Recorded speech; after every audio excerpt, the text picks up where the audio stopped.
Olá, paz do Senhor Jesus a todos, amém? Bom, nós vamos para a segunda parte do nosso estudo bíblico, né? Hoje não estou juntamente com o pessoal porque o estudo que nós fizemos juntos com todos acabou dando um problema na gravação e eu não consegui gravar, mas eu estou regravando aqui para não deixar desfalcado nesse estudo, amém? Vamos orar?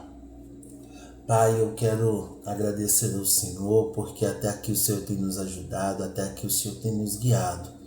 Senhor, eu quero apresentar em Tuas mãos este estudo bíblico. Meu Pai, assim como naquele dia a qual nós fizemos o estudo original, que o Senhor possa falar aos nossos corações hoje também nesta gravação. Senhor, em nome de Jesus, me usa como um canal de bênção para a vida da Tua igreja. Me usa, meu Pai, como um canal de bênção para a vida de cada pessoa que vai ouvir e acompanhar este estudo bíblico. Senhor, em nome de Jesus, ilumina nossa mente para que nós venhamos entender e compreender exatamente aquilo que o Senhor quer falar conosco através da Tua palavra, em nome de Jesus. Amém. Amém. Amém, meus irmãos. Então, vamos lá. Na primeira parte, né, nós terminamos em Gênesis capítulo 3, versículo 14, que ali eu comecei a falar, né, sobre a culpa. Adão joga a culpa para Deus e para Eva, a Eva joga a culpa para a serpente, né, e ninguém ali assume de fato aquela culpa daquele erro a qual eles cometeram. E uma coisa que eu quero trazer aqui para vocês, na parte anterior, ainda naquilo que a gente estava falando semana passada, do seguinte, aqui no versículo 12, diz assim: disse o homem, foi a mulher que me deste por companheira, que me deu do fruto da árvore e eu comi. Então ele terceirizou a culpa para Deus e para também a mulher. Mas antes, aqui no versículo 11 diz assim: e Deus perguntou, quem lhe disse que estava nu? Você comeu do fruto do qual eu lhe proibi de comer? Então perceba aqui que o Senhor faz uma pergunta para Adão, né? Ele dá ali um momento para que Adão pudesse se justificar e talvez até mesmo assumir a sua culpa. Então Adão vai e joga a culpa para Deus, joga a culpa para Eva. No versículo 13 diz: e o Senhor então perguntou à mulher: que foi que você fez? E a mulher respondeu: a serpente me enganou e eu comi.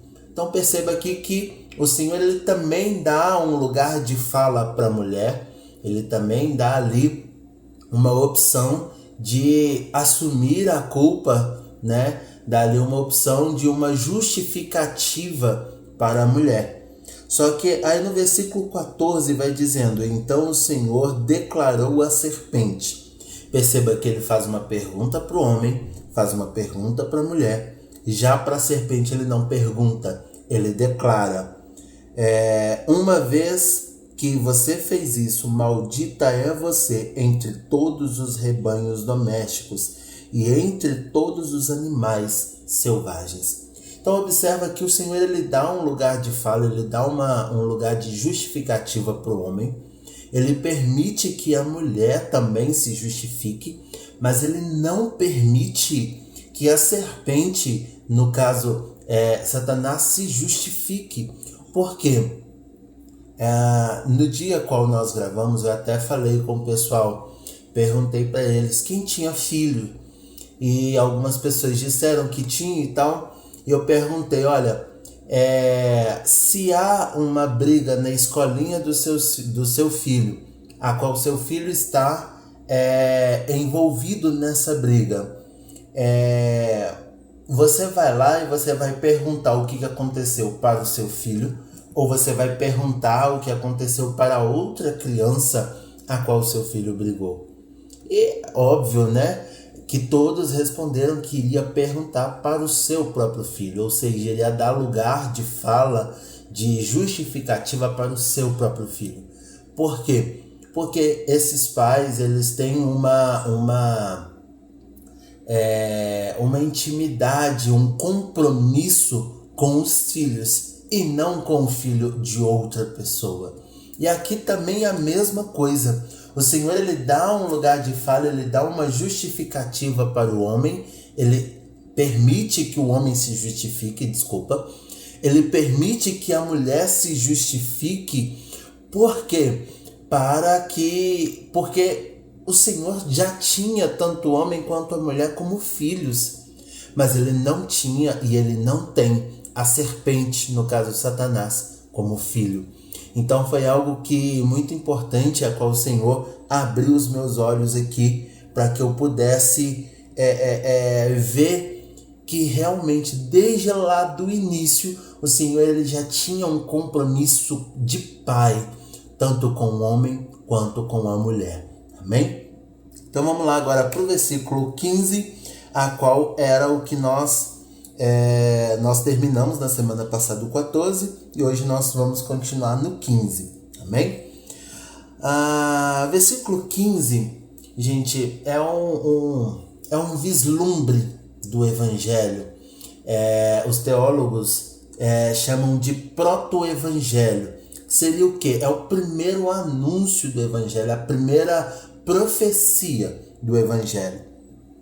E diz assim: porém inimizade entre você e a mulher, entre a sua descendência e o descendente dela, e este lhe ferirá a cabeça, e você lhe ferirá o calcanhar. O que está dizendo aqui? Olha, está dizendo para a mulher e para a serpente: eu porei inimizade entre vocês dois. Por que não entre o homem e a serpente? Por que não entre a mulher e o homem? Ali o Senhor, ele coloca entre a amizade entre a mulher e a serpente. Por quê? Entre a descendência da mulher e a descendência da serpente. Por quê? Porque se a mulher não tem uma inimizade com a serpente, observa bem, quem é que tem o poder de fazer algo com a semente? Semente aqui no caso seria descendência. Ali o homem conhece a sua mulher, a mulher começa a gerar uma criança, e quem é que tem o poder de levar essa gestação à frente ou não? Quem tem esse poder é a mulher. O homem muitas das vezes pode até pressionar, dizer eu não quero, mas quem tem a palavra final é a mulher. Então por isso o Senhor, ele coloca ali uma inimizade entre a mulher e a serpente, entre a descendência da mulher e a descendência da serpente. Por quê? Se porventura a mulher começa a ter amizade com a serpente, no caso com Satanás, ali Satanás começa a fazer a cabeça daquela mulher para que ela possa não mais gerar filhos, e a humanidade acaba por ali.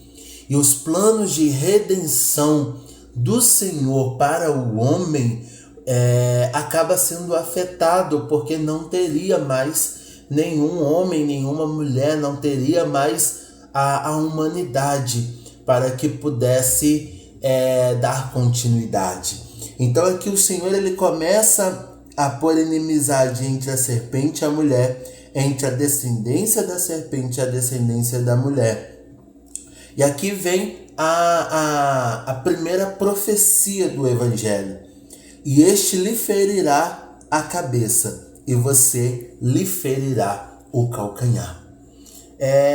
Essa profecia aqui está dizendo sobre a cruz de Jesus, a qual Jesus, ele vai para a cruz, e na cruz ele fere a cabeça da serpente. Ele com o poder daquilo que o Senhor fez na cruz, ele acaba ferindo a cabeça da serpente, e através dele ferindo a cabeça da serpente, aquilo tem um preço, a serpente vem e fere o calcanhar, que seria o quê? Seria a dor da cruz, a dor de ir para a cruz, o preço mesmo, né, de cruz, a qual o Senhor ele acaba pagando, né?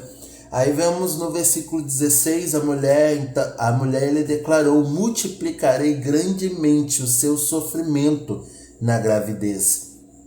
Com sofrimento você dará à luz, e o seu desejo será para o seu marido, e ele a dominará. E aqui essa parte é algo muito interessante, que vai dizendo do seguinte: a dor da mulher para multiplicar, para gerar filho, vai crescer muitíssimo. Mas mesmo assim o desejo dela será de ter o seu marido ali com ela. E mesmo assim ele vai dominar ela e ela vai querer ter mais filhos. Por mais que a dor do parto seja muitíssima, mas ainda assim ela vai querer continuar gerando filhos, né? Versículo 17, ao homem declarou: visto que você deu ouvidos à mulher e comeu do fruto da árvore do qual eu lhe ordenara que não comesse, maldita é a terra por sua causa, com sofrimento você se alimentará dela e todos os dias da sua vida. Ela lhe dará espinhos e ervas daninhas, e você terá que alimentar-se das plantas do campo. Com o suor do seu rosto você comerá o seu pão, até que volte a terra, visto que dela foi tirado, porque você é pó e ao pó voltará. Então aqui o castigo para o homem, né, seria ele ter que começar a trabalhar, ele ter que cultivar para ele trazer o sustento para dentro da sua casa, ele ter que começar a suar ali na cultivação dos alimentos, né? Ele ter que sair para trabalhar para conseguir trazer o sustento para dentro da sua casa. E aqui vai dizendo que maldita é a terra por sua causa. Então ali os alimentos eles simplesmente davam, eles simplesmente brotavam. Não precisava ter que ficar regando, não precisava ter que ficar plantando, né? E agora não, agora precisamos plantar para conseguir colher, né?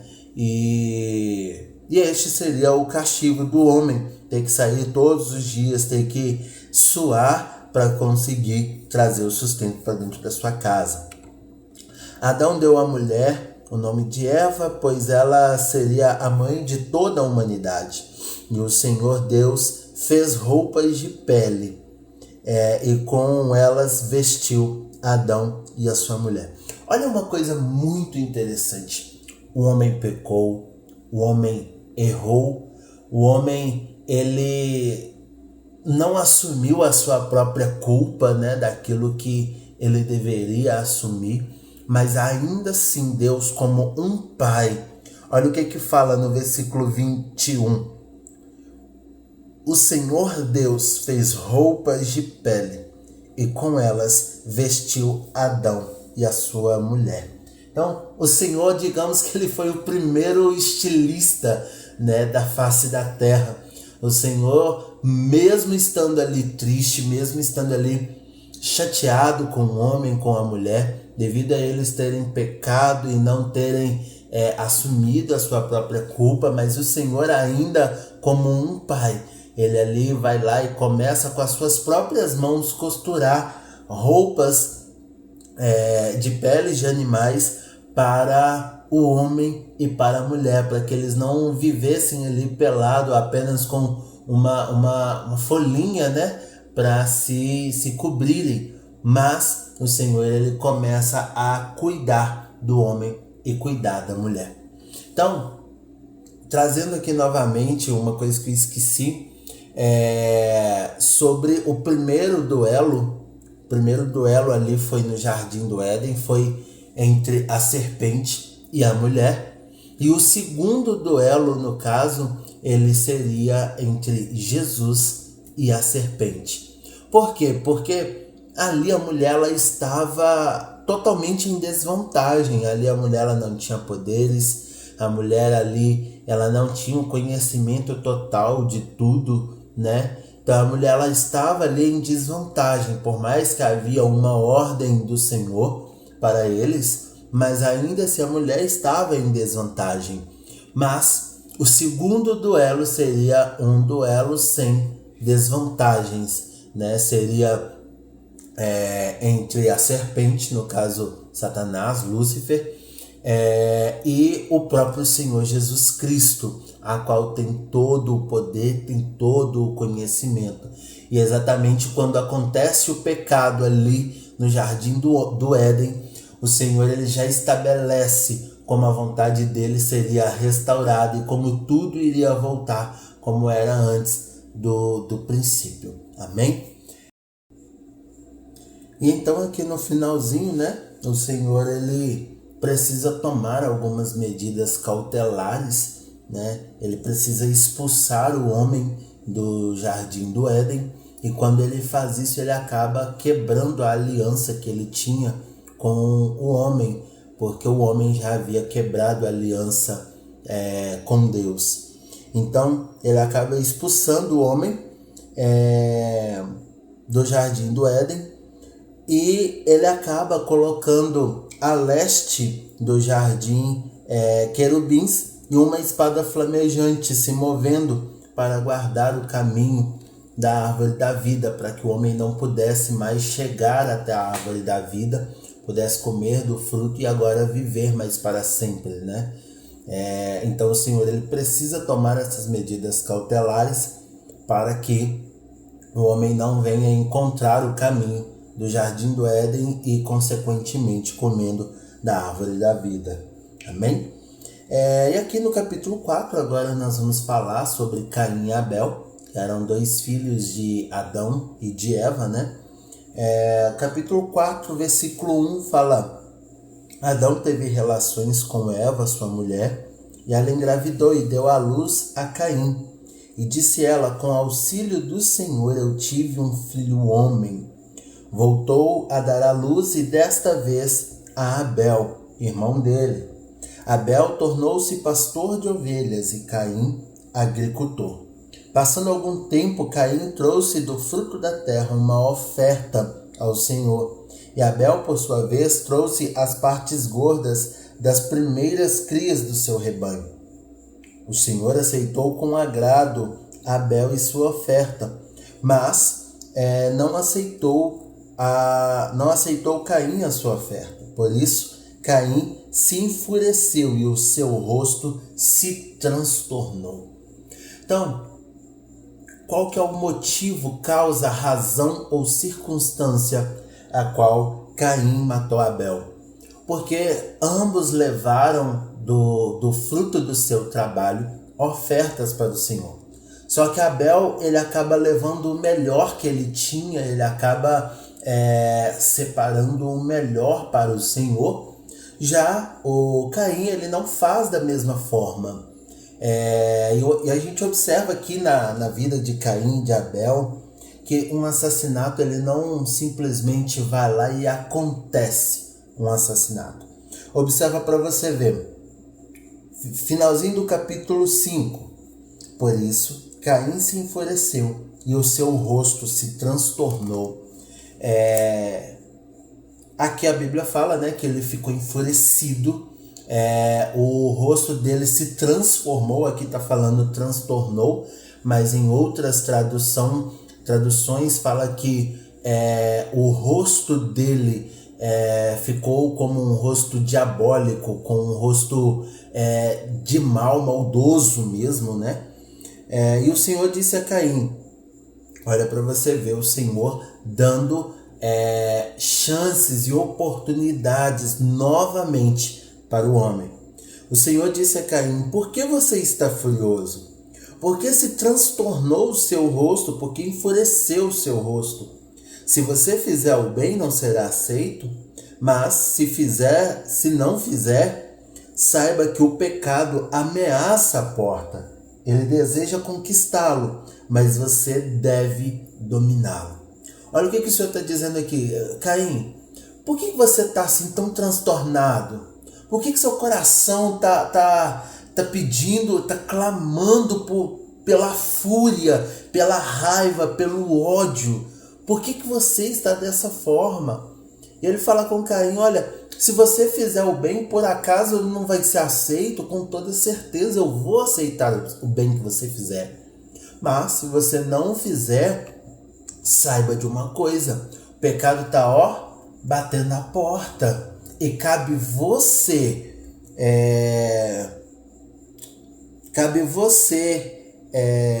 ele deseja conquistá-lo, mas cabe a você dominá-lo, ou seja, você deve não permitir que o pecado te domine, você deve dominar ele. Então o Senhor tá dando um alerta para ele, olha Caim, se você continuar dessa forma, do jeito que você tá, o pecado tá batendo, ele ameaça a porta, e se você permitir, ele vai te dominar e você vai fazer besteira. Então, começa a rever os seus conceitos, começa a rever o que está dentro do seu coração. Aí vai nos dizendo aqui, e disse, porém, Caim ao seu irmão Abel, vamos para o campo. Quando estavam lá, Caim atacou o seu irmão Abel e o matou. Então o Senhor, ele dá o aviso em um versículo, fala, olha, se você continuar dessa forma, o pecado vai te dominar ao invés de você dominar ele, e vai dar ruim. Você vai acabar fazendo algo que você pode se arrepender depois. Só que no versículo seguinte, ele vai e chama o seu irmão para o campo. Eles vão lá, ele ataca o seu irmão e acaba matando. Versículo 9, então o Senhor perguntou a Caim, onde está Abel, seu irmão? E ele respondeu, não sei, sou eu responsável pelo meu irmão? Em outras traduções, né, sou eu o guardador, sou eu o guarda do meu irmão. E aqui ele está fazendo exatamente a mesma coisa que os seus pais fizeram, né? Ele só não teve em quem colocar a culpa, mas ele não assumiu a sua culpa.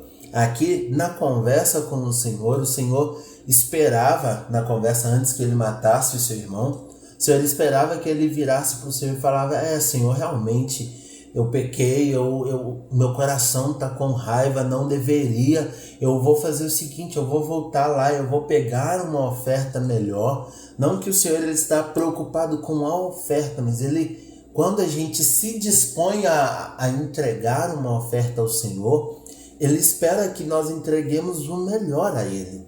Então, ele esperava que Caim falasse, Senhor, então vou voltar lá, eu vou pegar uma oferta melhor, eu vou dar o meu melhor para o Senhor novamente. E o Senhor aceitaria com toda certeza aquela oferta do Caim. Só que ele decide ir pelo caminho errado, né? Ele vai lá, mata o seu irmão. O Senhor vai lá e pergunta para ele, Caim, onde está Abel, seu irmão? Ele fala, Senhor, por acaso eu sou o guardador do meu irmão, eu sou o guarda do meu irmão, eu não faço a mínima ideia onde é que está meu irmão. Deve estar por aí, pelo campo, fazendo qualquer coisa. E ele não assume o seu erro, ele não assume o seu pecado. E no versículo 10, disse o Senhor, o que você fez? Escute, da terra, o sangue do teu irmão está clamando. Agora, amaldiçoado é você pela terra, que abriu a boca para receber o sangue,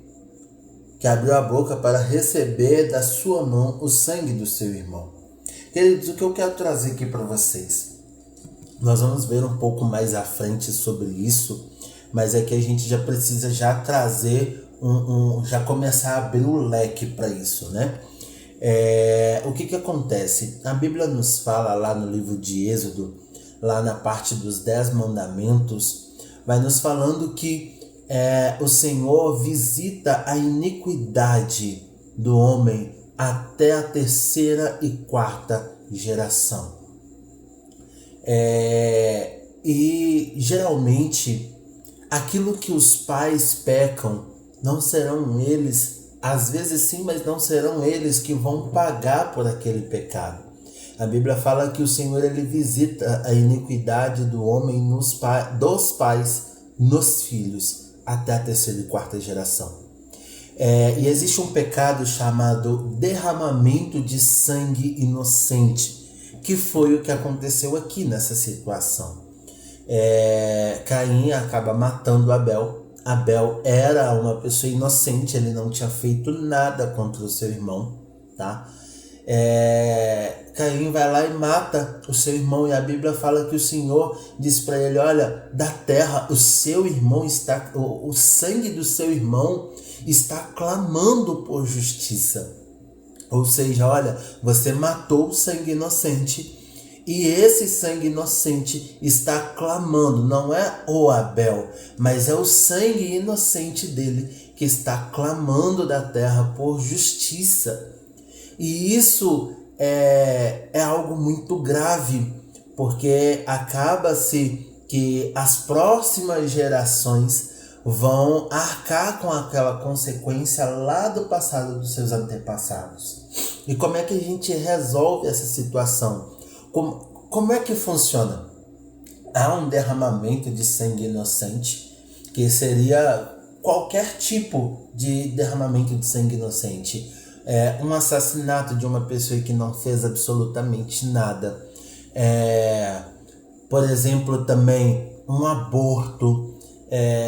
Não seria o aborto espontâneo, mas o aborto porque a pessoa quis abortar. Isso é um derramamento de sangue inocente que traz consequências pesadíssimas para a vida daquela pessoa e para as próximas gerações quando ela tiver filhos novamente, se ela conseguir ter filhos, porque quando esse derramamento de sangue inocente é feito dentro do útero da mulher, ali causa vários problemas, e um dos problemas é a esterilidade. A pessoa ela não consegue mais gerar filhos. Então, quando ela aborta, geralmente ela começa a ter muita dificuldade no futuro de gerar filhos, né?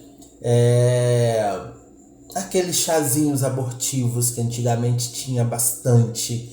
Pílula do dia seguinte é abortivo. Então, é derramamento de sangue inocente também.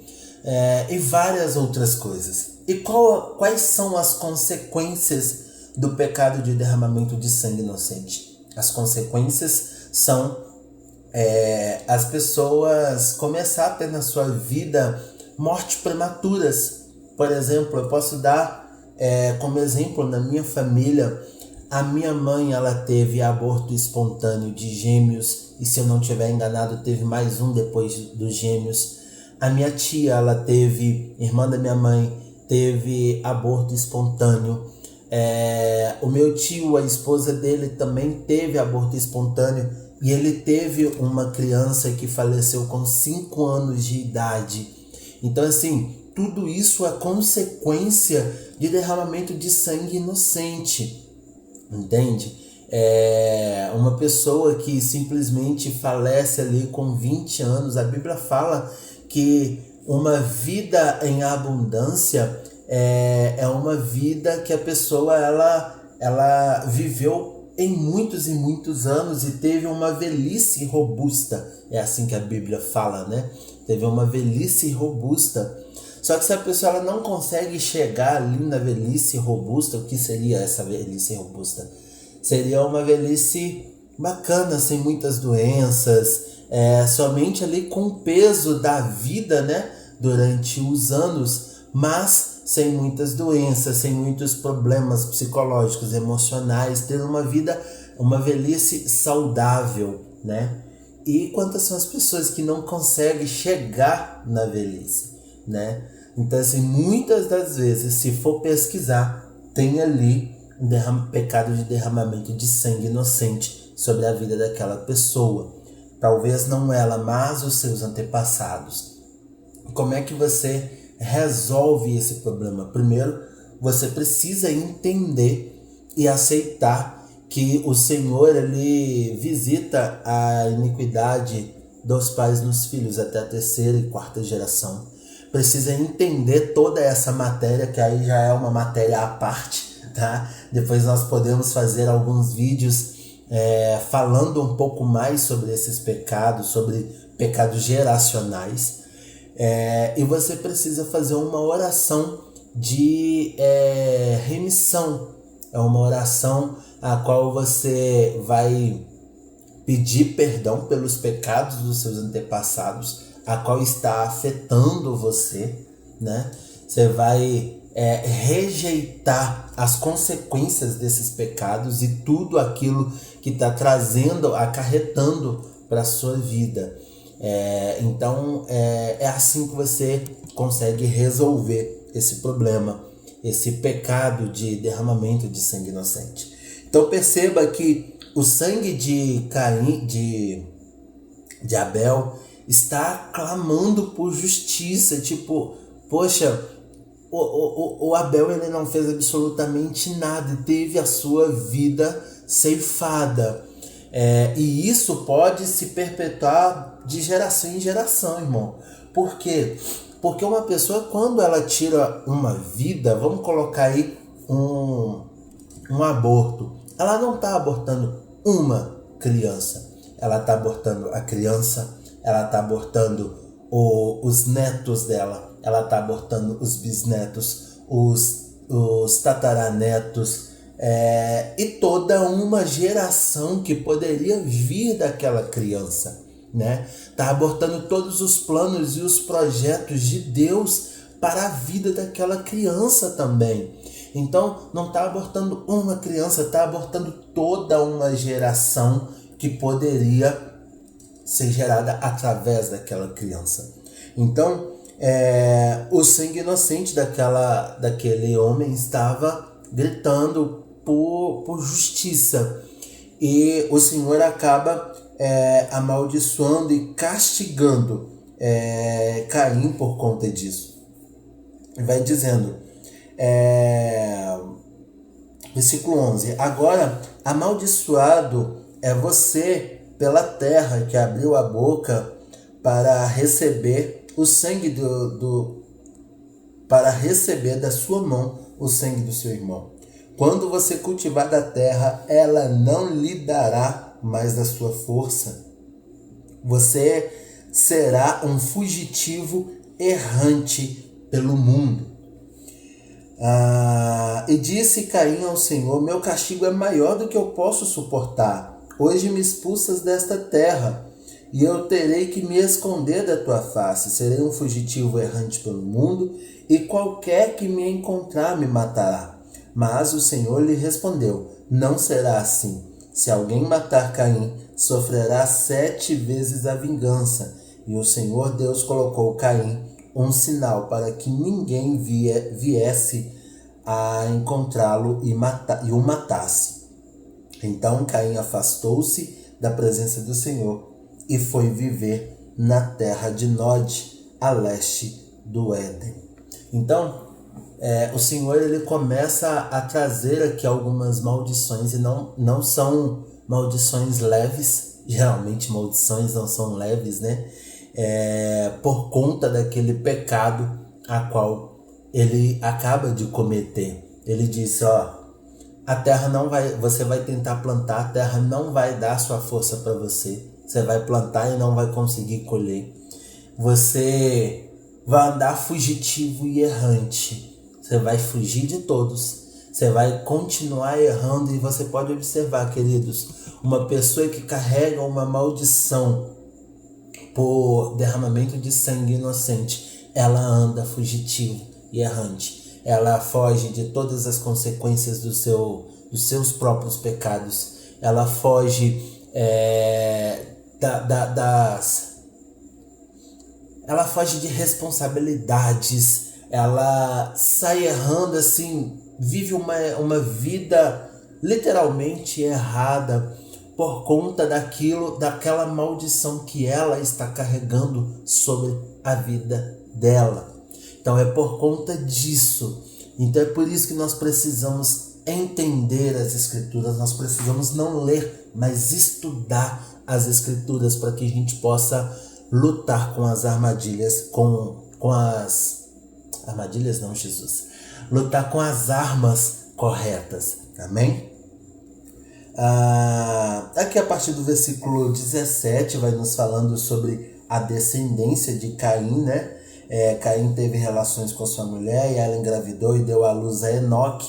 Depois Caim fundou uma cidade a qual deu o nome do seu filho Enoque. E Enoque nasceu a Enoque nasceu Irade, Irade gerou Meujael, Meujael Matusalém. E aqui vai falando sobre toda a descendência de Caim, que no caso seria também, né, a descendência de Adão. Amém? E aqui no versículo, a partir do capítulo 5, vai nos falando sobre também a descendência de Adão. E uma coisa, queridos, que vai nos falando e nos mostrando que realmente o que Deus queria era ser pai do homem e da mulher, ser pai de toda uma geração. Porque aqui, lá na nossa genealogia de Jesus, deixa eu só ver aqui, deixa eu achar a genealogia de Jesus, eu acho que está em Lucas. Deixa eu conferir aqui. Glória a Deus. Aleluia, Jesus. Onde é que está a genealogia do nascimento? Um menino. Que genealogia de Jesus. Então, vamos lá. Lucas capítulo 3, a partir do versículo 21, fala sobre o batismo e a genealogia de Jesus. Versículo 23. Jesus tinha cerca de 30 anos de idade quando começou seu ministério. Ele era considerado filho de José, filho de Eli, que era filho de Matate, filho de Levi, filho de Melqui, filho de Janai, filho de José. E aqui vai nos dizendo toda a genealogia de Jesus até o versículo 37. O versículo 37 vai dizendo: filho de Matusalém, filho de Enoque, filho de Jared, filho de Maalaleel, filho de Cainã, filho de Enós, 38, filho de Sete, filho de Adão, filho de Deus. Então aqui está dizendo bem claro que Adão, ele era filho de Deus. Então Jesus sim veio da genealogia de Adão, né? Porque Adão foi o primeiro homem a ser criado, né? E então veio toda a descendência, e aqui vai falando que Adão era filho de Deus. Então o Senhor, ele nunca quis marionetes, ele nunca quis robôs, mas o Senhor, ele sempre quis ter filhos, amém? Desde o início de tudo, amém? Então vai falando aqui sobre a descendência, depois você pode ler um pouco mais sobre a descendência de Adão, em nome de Jesus, amém? Então, queridos, na próxima semana, no próximo vídeo, a gente já começa falando sobre a corrupção da humanidade, tá bom? Que a gente vai falando sobre os nefilins, a arca de Noé, em nome de Jesus, e vamos dando continuidade, amém? Vamos orar? Pai, eu quero agradecer ao Senhor, porque até aqui o Senhor tem nos ajudado, até aqui o Senhor tem nos guiado. Senhor, obrigado por abrir a nossa mente para que nós venhamos entender aquilo que o Senhor quer falar conosco. Senhor, em nome de Jesus, que este estudo possa entrar e penetrar, meu Pai, no nosso entendimento, que isso venha ficar guardado no nosso coração, na nossa mente, no nosso espírito. Senhor, em nome de Jesus, meu Pai, que o Senhor continue falando aos corações dos teus servos, pelo poder que há no nome de Jesus. Amém. Amém. Amém, meus irmãos? Deus abençoe sua vida, abençoe toda a sua semana, em nome de Jesus.